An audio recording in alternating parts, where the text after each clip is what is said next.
यदि जीवन में सब कुछ अच्छा चल रहा है तो हमें समझ लेना चाहिए कि ये पहले किए गए अच्छे कर्मों का परिणाम है, और यदि जीवन में सब कुछ अच्छा नहीं चल रहा तो हमें समझ लेना चाहिए कि ये अच्छे कर्म करने का समय आ गया है। दुनिया के लाखों वृक्ष गिलहरी की देन है।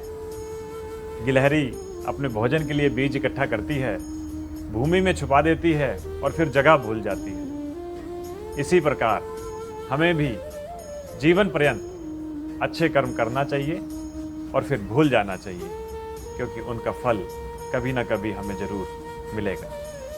Welcome back on the series of कर्म अपने कर्ता को ढूंढ ही लेता है। पिछले वीडियो में, जिसका लिंक नीचे डिस्क्रिप्शन में दिया है, मैंने आपको बताया कि गीता में कितने श्लोक हैं, किसने कितने श्लोक कहे, और गीता के दूसरे अध्याय का 47वां श्लोक कर्मण्येवाधिकारस्ते मां फलेषु कदाचन मां कर्म फल हेतु भू माते संगोत्सव कर्मणि का अर्थ भी बताया कि कर्म पर तो हमारा अधिकार है, परंतु उसके फल पर हमारा अधिकार कदाचित भी नहीं है। कर्म अपने कर्ता को ढूंढ ही लेता है।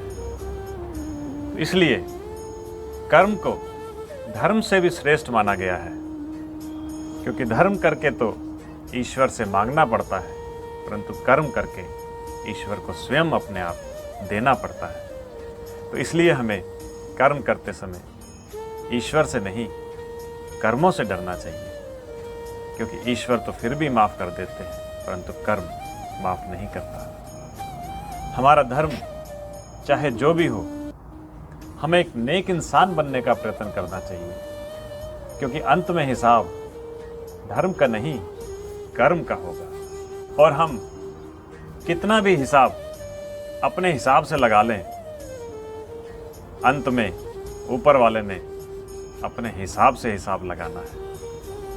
और उसके पास न कागज, न कलम, न किताब, फिर भी सारे जगत का रखता है वो हिसाब। इसको इस तरीके से समझाने का प्रयत्न करता हूं कि फल देखा आंख ने, इच्छा हुई मन में उस फल को पाने की, पांव चल कर गए उस फल तक, फल तोड़ा हाथ ने, खाया मुंह ने,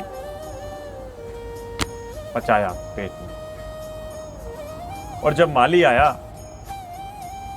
लाठी पड़ी पीठ पर, तो पीठ ने कहा हाय मेरा क्या कसूर। और जब पीठ ने कहा हाय मेरा क्या कसूर, तो आंसू निकले आंख से, क्योंकि फल देखा था उसी ने।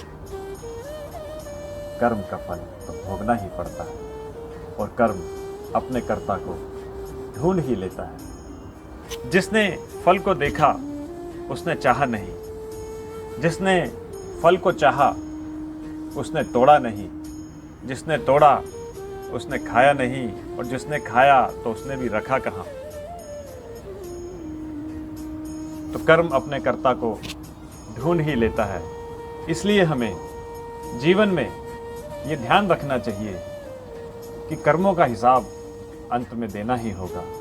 हमारा धर्म चाहे जो भी हो, हमें कर्मों का हिसाब देना होगा। कर्मों के रेस्टोरेंट में हमें मेन्यू कार्ड सर्व नहीं किया जाता, ना ही हमें हमारी पसंद का खाना हमसे पूछ कर दिया जाता है।